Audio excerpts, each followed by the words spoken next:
Mais on va commencer ça avec le Raw du 13 mai 2024. Moi, j'ai quand même aimé ça. C'était un bon Raw. J'ai bien aimé ça. On a eu d'abord le match Sami Zayn contre Chad Gable.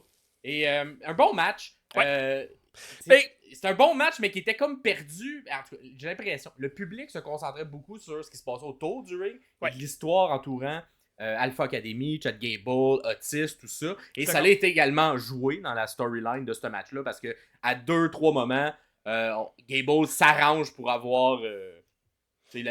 L'arbitre le regarde, tout ça. Il demande à Maxine de venir frapper. Elle le fait pas. Il demande à Tozawa. Il le fait pas. Demande, là, il est fâché contre les deux. Vous êtes pas content. pourris, vous êtes du bois mort dans Alpha Academy. Fait que là, il fait un mot que je trouve quand même drôle parce qu'il l'a fait très gros à l'arbitre, là, tu sais. Fait qu'il fait « Vous deux! Dawa! » comme le ferait d'une arbitre. Ouais. Fait que ça, c'est quand même drôle. C'est très comédie. Puis ensuite, ben, Otis, il demande également de faire ça. Et Otis, il hésite. Hey, Et pauvre gars. une claque d'en face. Un autre claque. Une deuxième grosse claque d'en face, là. Vraiment. Et là, le public est pas content. T'entends des gens qui sont comme fâchés contre lui. Mais Otis réussit. Il fait une corde à linge dans le coin avec Zayn à faire son Aluva kick.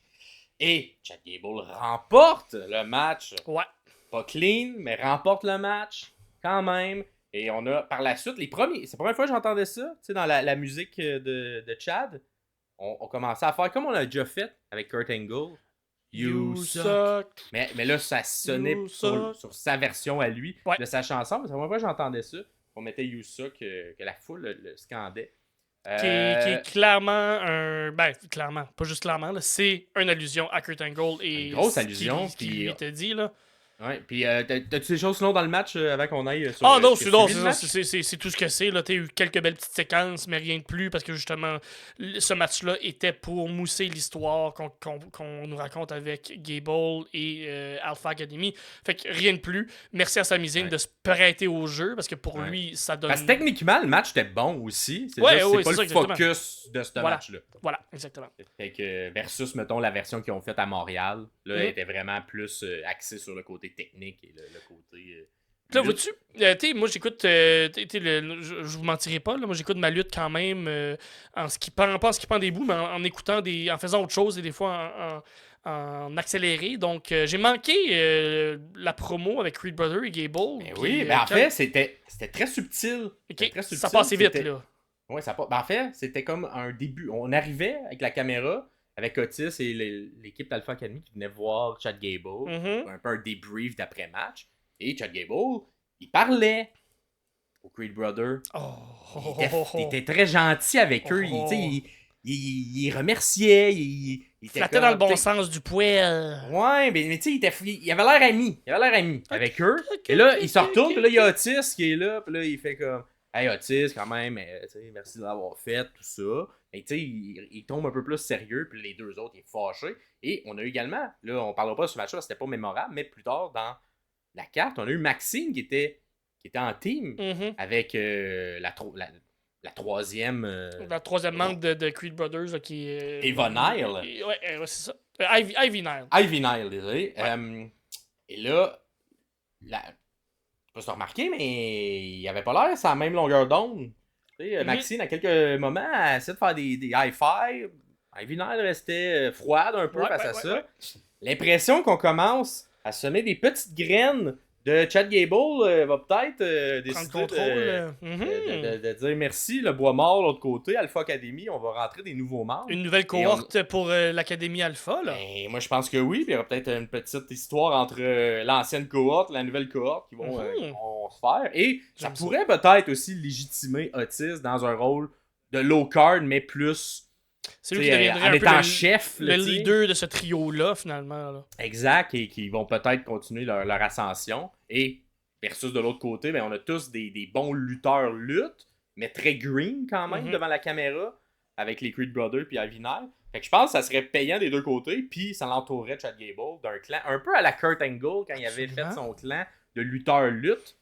C'est un peu ça qu'on souhaitait avec Chad Gable dans toutes ces dernières années. On espérait toujours qu'il y ait un clan qui était pas comédie à la Alpha Academy, mais qui était légitimement bon dans le ring parce que lui, il est très bon dans le ring. Puis on s'entend, à NXT, les Creed Brothers, et je crois que c'était Ivy Nile, était avec Roderick Strong, qui était Diamond Mine. Fait qu'il y a déjà cette essence-là de stable qui existe avec un leader qui a un peu plus d'expérience qu'il avait fait dans le temps avec Strong. Fait que ça existe, tout ça, cette aura-là existe là, avec les gars.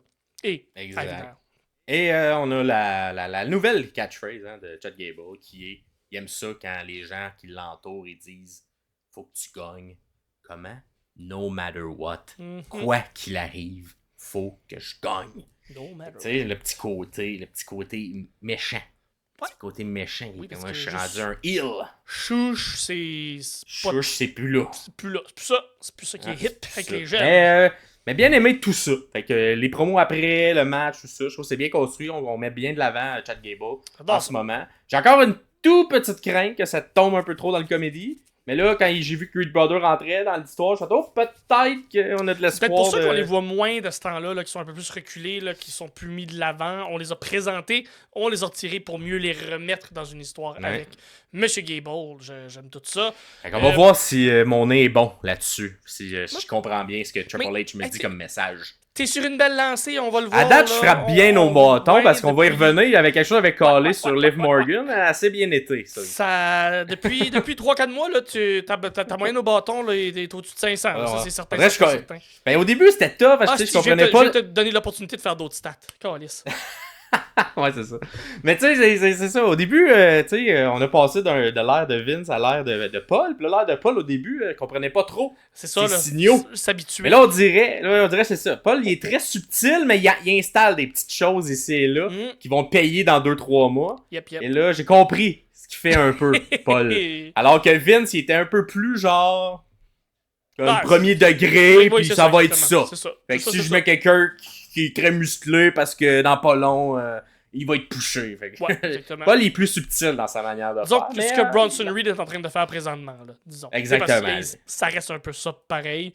Dans la catégorie des gens qui sont poussés et que, on le sait, pour puis ça paraît, surprenant, ça. Valkyria qui part d'NXT, que les gens connaissent pas, les gens qui regardent pas NXT... Puis Tabaslac abat Io Sky qui était championne il n'y a pas plus de 2 mois passés. Incroyable. Il y a pas longtemps, là, Io Sky. Et puis là, moi, deuxième surprise, on met une vignette, mon gars, hyper belle de Io Sky. Un truc repackagé dans l'eau. Et on filme en dessous de l'eau. J'étais comme tabarouette. On met le paquet là, pour Io Sky. Tu sais, Lyra, belle petite run jusque-là, mais on va y aller avec Io, peut-être même gagner, là, tu sais, la reine de la lutte. Mais tabarouette, excellent match féminin. Là, vraiment bon. On a sorti, là, entre autres, là, la soumission de Lyra, où elle tient un peu comme je sais pas trop, une genre de balançoire, là, son adversaire, par les jambes et les pieds, puis elle balance ça. C'est une soumission, selon moi, là, que... surtout, il y a beaucoup de petites filles là, dans le roster de la WWE qui sont capables de faire à une bonne partie du roster qui est plus sur la shape petite. On l'a pas fait la soumission. Elle n'a pas gagné cette soumission-là, mais je pense que ça a le potentiel d'être une soumission gagnante. Là. Moi, je trouvais ça super impressionnant. On s'entend Io Sky dans le ring, ça n'a jamais été sa faiblesse. Là, non. Et Lyra, surprenamment très bonne pour la suivre. C'était fluide, c'était naturel, belle chimie. Les deux se comprenaient, c'était vraiment là. Vraiment un très beau match. C'est dans mes matchs de la semaine, puis il y a eu de la bonne lutte. Fait que, puis c'était beaucoup de souplexes qui se font, puis qu'on atterrit, puis on fait un bridge après, des souplexes de la troisième. Pour vrai, là, excellent match. Très belle vitrine. Très belle vitrine pour Lyra qui est le futur, là, présentement. Vraiment, puis et avec la manière qu'on a construit ce Raw-là, hyper surprenant, la victoire à la fin. Ouais, c'était excellent. Moi, c'était une belle construction de A à Z pour que justement le public soit hypé puis vendre quelqu'un qui vient d'arriver. Clairement, c'est celle qui a le ballon là, en ce moment de toutes celles de NXT qui ont monté. Je trouve que Carmelo Hayes est quand même placé dans une position favorable, mais je trouve qu'il livre pas aussi bien que ce que Lyra Valkyrie a fait. Je suis d'accord. Carmelo Hayes qui a fait un heel turn ou qui est rendu méchant, là, que j'ai pas compris nécessairement. Bref, je pense même pas qu'on va en reparler tantôt, là, c'est pour ça que je le souligne Non. là, mais bref. Non. Fait que, bizarre, Carmel Hayes, plus dur à suivre un petit peu, tandis que Lyra, fuck, c'est clair. On a vu. Très clair. Ça s'est fini un peu. Son histoire de Cendrillon s'est fini un peu écrasé sous quelqu'un, mais ça, regarde, ça arrive là. Ouais, mais en même temps, très bien paru dans Très, les très 3 bien paru dernières aussi. semaines. Fait que moi, je pense qu'on l'a bien installé quand même, malgré qu'on va y venir. Ensuite, la dernière chose qu'on a bien apprécié de ce Raw-là, c'est la promo entre Becky et Liv Morgan qui moussait un peu leur match qu'il allait avoir durant le week-end. On commence avec un classique Becky Lynch, fait un peu de cheap pop, tout ça. Avec son entrée badass. Son entrée badass, c'est très, très. Elle est aimée, elle est over. Oui. Et là, t'as Liv Morgan qui arrive. Et une Liv Morgan qui a une belle intensité, bien aimé ça. Et qui répondait au public, improvisait bien avec les réactions de la foule, qui disait what, pis était comme quoi, vous entendez pas? Ben, c'est parce que vous avez toutes vos têtes dans le cul de Becky. Puis là, ça a fait décrocher Becky qui était sur le ring. Moi, ça me fait toujours rire quand il se pogne au micro, pis t'en as un, il dit t'as dit un bon gars. C'est une bonne ligne, ouais, c'est ça.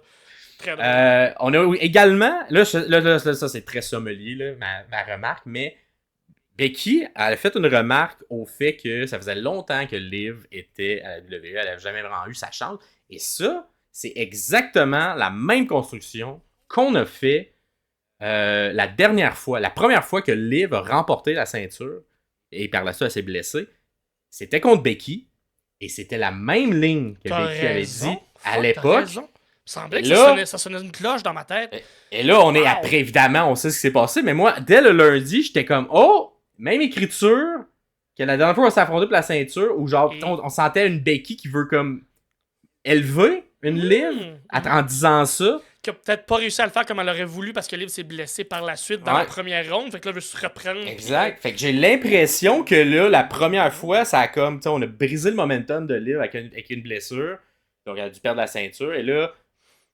bon, la vie fait que Rhea se blesse, et que là, on est comme, on va remettre cette même histoire, on l'installe de la même manière, les mêmes deux athlètes qui s'affrontent. Et, tu sais, j'avais callé, moi, je trouvais que le fait de mettre Becky championne, ça légitimait plus la ceinture pour une Liv qui la gagne. Et tabarouette, c'est un peu ça qui s'est passé.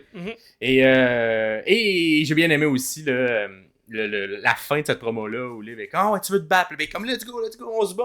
La fois là-dedans, yes sir. Ah ouais, tu veux te battre? Elle s'en va, va pour monter dans le ring. Et finalement, non, elle recule. Elle fait, t'es-tu conne? Jamais j'aurais été me battre en ce moment. Elle rit de la foule qui rentre. Mais tu sais, une Liv qui te sentait, était bonne. Elle était très bonne, méchante. Fait que j'ai bien aimé ça. Puis ensuite, ben, Becky qui reprend le micro pour terminer cette promo-là en Becky badass, très intense dans son micro. Drop le mic à la fin. C'est bien construit. Tout était bon. Tous les éléments. Tout le monde jouait son rôle à merveille. On installe très fortement en haut de la carte des méchants une Liv Morgan. Et ça, j'aime bien ça. Malade. J'adorais ça aussi. Petite question qui est un peu qui sert un peu à rien, mais je suis toujours curieux de savoir ton idée là-dessus. Est-ce que tu penses que si Rhea ne s'était pas blessée, c'est Liv qui lui aurait enlevé la ceinture d'une manière ou d'une autre? Je ne crois pas, moi, personnellement. Okay. Moi, je crois qu'on aurait été Rhea long terme. Je pense que Liv aurait été cependant dans la même histoire, semblable, mais n'aurait pas réussi à capitaliser de cette manière-là. Okay. Mais pour vrai, j'ai l'impression que cette blessure-là, ça va être un blessing in disguise. Là, donc, ouais. Ben pour toutes. Je pense pour la lutte, là, j'ai l'impression qu'on va... retour de Rhea, ça va être bon. C'est bon pour Liv. Oui, parce que tout le monde va s'être surélevé et que tout le monde va se retrouver sur un certain palier où Rhea était toute seule depuis un an, là, finalement. Puis je trouvais, moi, Rhea, justement, il manquait un petit quelque chose à travers tout son règne où elle était trop dominante. C'est ça. Et là, on avait perdu un peu le côté... c'était le fun qui était dominante. Je pense que c'était bien pour l'installer, mais... on perdait quelques trucs. Fait le fait que cette blessure-là arrive, ben, c'est un peu une bénédiction déguisée parce que ben, c'est ça permet de mettre d'autres têtes d'affiche et de réécrire des histoires un peu différentes. Et moi, j'aime bien ça, ce qu'on nous présente présentement au top de cette division féminine-là. Donc, fait que ça fait le tour de ce Raw du 13 mai. Dites-nous dans les commentaires. Je dis 13 mai, c'est pas 13 mai, pardon, c'est le 20 mai. Raw du 20 mai. 2024. Fait que dites-nous dans les commentaires comment vous avez trouvé ça.